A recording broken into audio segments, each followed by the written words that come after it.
for showing me what motherhood is all about by giving me 4 amazing and beautiful kids. Thank you for all the efforts in giving our family a comfortable life by providing all our needs and even our wants.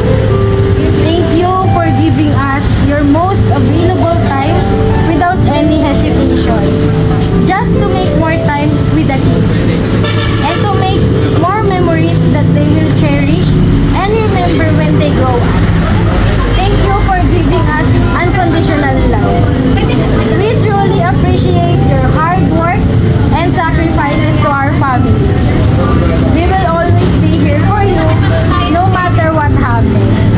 We wish and pray for you to have a healthy and long life. God bless us always. Love and care, Mommy, King, Ezra, Rogue, and Christy. Ayan po. Happy birthday, sir.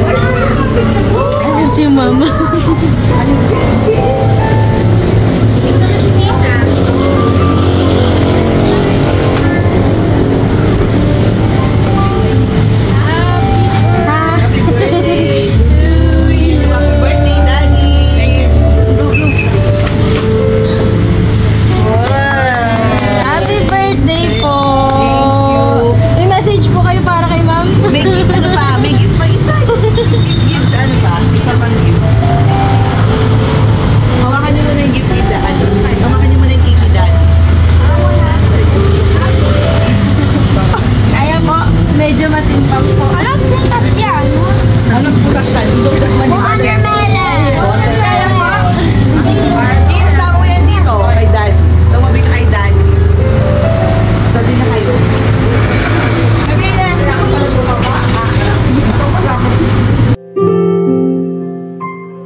you.